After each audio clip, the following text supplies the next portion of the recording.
வணக்கம் நேயர்களே. செவ்வாய் பெயர்ச்சி பலன்கள், அதாவது பிப்ரவரி மாதம் 2024 5ஆம் தேதியிலிருந்து செவ்வாய் தனுசு ராசியிலிருந்து மகரம் ராசிக்கு இடப்பெயர்ச்சி அடைகிறார். இந்த செவ்வாய் பயிற்சி அப்படிங்கிறது பார்த்திங்கன்னா சில ராசிக்காரர்களுக்கு ருச்சிக யோகம், அதாவது ஒரு 6 ராசிக்காரர்களுக்கு பார்த்திங்கன்னா ஒரு நல்ல ஒரு திடீர் யோகம், திடீர் ஜாக்பாட்டு, கோடீஸ்வர யோகம், இந்த மாதிரியெல்லாம் நடக்கிறது வாய்ப்புகள் அதிகமாக இருக்குது. செவ்வாய் பகவான் தனுசு ராசியிலேருந்து மகர ராசிக்கு இடப்பெயர்ச்சி அடைகிறாருங்க பிப்ரவரி 5ஆம் தேதி. ஏற்கனவே திருக்கணித பஞ்சாங்கத்தின்படி சனி பகவான் அதாவது கும்பம் ராசியிலேயே பயிற்சியாகி ஆட்சி பெற்று அமர்ந்து இருக்கிறார். ஸோ மகரம் ராசி அப்படின்னாவே செவ்வாய் அங்கே உச்ச ஸ்தானம் அப்படின்னு சொல்லலாம்.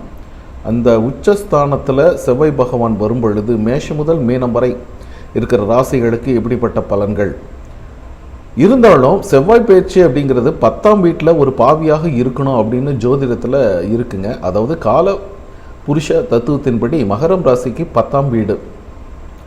ஸோ இந்த 10ஆம் வீட்டில் பார்த்தீங்கன்னா செவ்வாய் பயிற்சி, அதனோட அதிபதி மகர ராசிக்கு செவ்வாய் உச்ச வீடு, அது அதிபதி, அந்த வீட்டின் அதிபதி சனி மகர ராசிக்கு, செவ்வாய் அந்த இடத்துல உச்ச வீடு, குருவிற்கு நீச்ச வீடு. இது மேஷம், கடகம், துலாம், மகர ராசிக்காரர்களுக்கு ருச்சிக யோகம், அதாவது செவ்வாய் பார்வை மேஷ கடக சிம்ம ராசிக்கு கிடைக்குதுங்க. இதனால் இன்னும் சில நாட்களில் செவ்வாய் மகர ராசியில் உச்ச பெற்று, அதாவது 5ஆம் தேதி உச்சம் பெற்றாரு, மகர ராசிக்கு வந்தாரு. இது பஞ்சமகா புருஷ யோகங்க. பிறந்த ஜாதகத்தில் செவ்வாய் பகவான் ஒருவரின் லக்னத்திற்கு 4, 7, 10 இந்த வீட்டில் இருக்கும் பொழுது அந்த வீடானது செவ்வாய்க்கு உச்சம் அல்லது ஆட்சி வீடாக இருந்தால் இது ருச்சிக யோகம். பேர், புகழ், செல்வம், செல்வாக்கு அதிகமாகும். அரசாளும் யோகம் அப்படிங்கிறதெல்லாம் கூட தேடி வரக்கூடிய ஒரு அமைப்பு. ஏன்னா நல்ல ஒரு கெத்தாக இருப்பாங்க, நல்லா பவர்ஃபுல்லாக இருப்பாங்க, சொல்கிற வார்த்தைகள் அடுத்தவர்களாக அங்கீகரிக்கப்படும். உடல் வலிமை மட்டுமில்லாமல் மன வலிமை, மன திடம் உண்டாகும். அதே மாதிரி இயலாதவர்களுக்கு தன்னால் முடிந்தவரைக்கே கொடுக்கின்ற ஒரு தயால குணம் அப்படிங்கிறது இவர்களை பொறுத்த வரைக்கும் நிரம்பி இருக்கும் அப்படின்னு சொல்லாங்க. இந்த செவ்வாய் பயிற்சி இந்த 12 ராசிக்காரர்களுக்கு என்னென்ன பலன்கள், மேஷம் ராசி முதல் மீனம் ராசி வரை எப்படிப்பட்ட பலன்களை இந்த உச்சம் பெற்ற செவ்வாய் பகவான் கொடுக்க போகுது அப்படிங்கிறது இந்த பதிவில் பார்ப்போம். நம்மளுடைய சேனல் இதுவரைக்கும் சப்ஸ்கிரைப் பண்ணாதவங்க தோழர்கள் சப்ஸ்கிரைப் பண்ணி எனக்கு ஆதரவு கொடுங்க.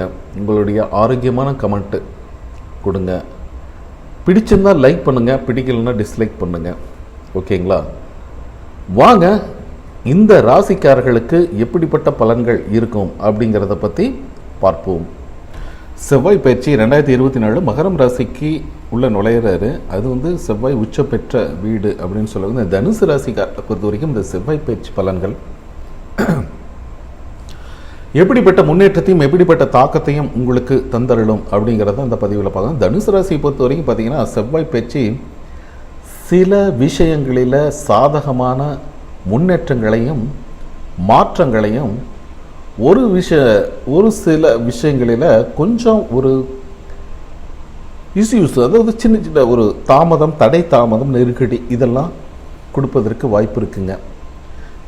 ஏன்னா 2ஆம் வீட்டில் செவ்வாய் உச்சம் அடைவது வாக்குஸ்தானம், சரிங்களா? செவ்வாய் சனியெல்லாம் இருந்தால் வாயை திறந்து பேசினாவே அடுத்தவங்கள்ட்ட ஹர்ட் பண்ணுற மாதிரி, அடுத்தவங்க மனசு நோகிற மாதிரி. நம்ம சரியாக தான் பேசுகிறோம், ஆனால் அடுத்தவங்க தவறாக புரிஞ்சுக்கிறாங்க. நம்ம கரெக்டாக தான் நம்ம பேசுகிறோம், பிளான், அதாவது நம்மளுடைய திட்டமிடல் இது எல்லாமே கரெக்டாக நம்ம இழுத்து வைக்கிறோம், ஆனால் அவங்க தவறாக நினச்சிக்கிறாங்க. வாயை திறந்தாலே பிரச்சனை ஏற்படுத்தும் சூழ்நிலை இதெல்லாமே இருக்குது அப்படிங்கிறது 2ஆம் விஷயம் சொல்லுது. அதனால் குடும்பத்தில் தேவையில்லாத வார்த்தைகளை பேசுவது, வீண் விவாதங்கள், வாக்குவாதங்கள் இதெல்லாம் தவிர்ப்பது நன்மைகளை கொடுக்குங்க. குழந்தைகள் சம்பந்தப்பட்ட விஷயங்களில் ஒரு எதிர்பார்த்த நல்ல ஒரு முன்னேற்றங்கள் கிடைக்கும், நல்ல செய்திகள் வரும். குழந்தை பிறப்பு போன்ற விஷயங்கள் உங்களுக்கு காதில் கிடைக்குங்க, சரிங்களா? ரொம்ப நாளாக குழந்தைக்காக திருமணமே ரொம்ப நாள் ஆச்சுங்க.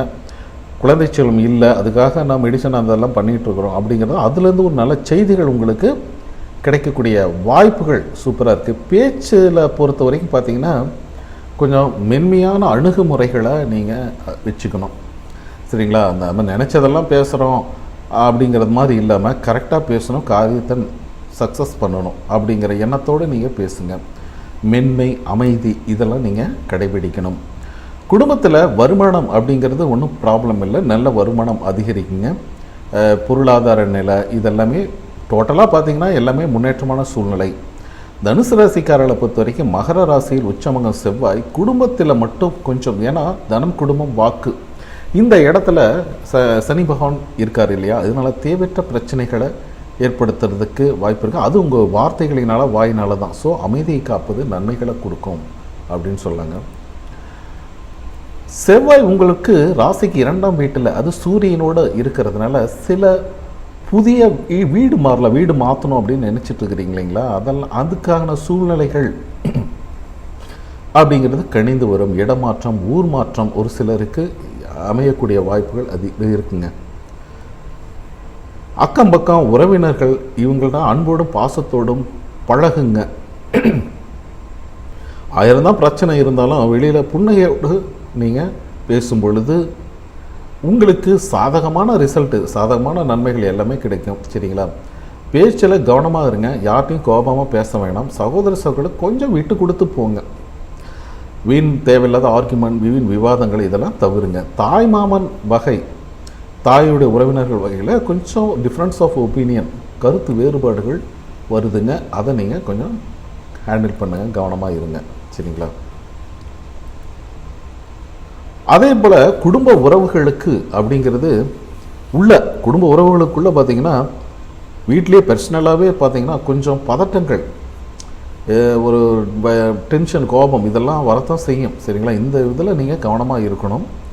முட்டல், மோதல் இதெல்லாம், கடுமையான பேச்சு, சரிங்களா? இது வந்து பார்த்திங்கன்னா ஒரு நீங்கள் சொல்லக்கூடிய விஷயங்களெல்லாம் அழகாக புரிய வைக்க முற்படுவீங்க. ஆனால் அது தவறாக அடுத்தவங்களுக்கு போய் சேரும். ஸோ இந்த விஷயங்கள்லாம் கொஞ்சம் கவனமாக இருங்க. நேர்மறையான சிந்தனைகளை நீங்கள் வளர்த்திக்கணும். தொழில்நுட்பத்துறையில் நீங்கள் அதிகமான ஆர்வங்கள் செலுத்துவதன் மூலம் நீங்கள் வெற்றி, பொருளாதார உயர்வு, நிதி சம்பந்தப்பட்ட நல்ல ஒரு முன்னேற்றங்கள் காணப்படுகின்ற ஒரு அற்புதமான ஒரு காலகட்டம் அப்படின்னு சொன்னாங்க, சரிங்களா? இது பார்த்திங்கன்னா ஒரு பொதுவான பலன்களை தான் நம்ம சொல்லியிருக்கோம். உங்களுடைய சுய ஜாதகத்தில் இருக்கிற கோள்களை, நிலைகள், தசா புத்திகள் இதெல்லாம் வச்சு 100% ப்ரெடிக்ஷன் சொல்லலாம். இதற்காக எங்கிட்ட ஒரு கன்சல்டேஷன் ஜாதகம் பார்த்துட்டு நீங்கள் விருப்பப்பட்டீங்கன்னா ஸ்க்ரீனில் இருக்க என்னோடய வாட்ஸ்அப் எனக்கு கான்டாக்ட் பண்ணி மெசேஜ் பண்ணுங்கள். அதற்குரிய கட்டணங்கள் செலுத்தி பார்த்துக்கலாம் நீங்கள் விரும்பினால், சரிங்களா? ஓகே, பாய்.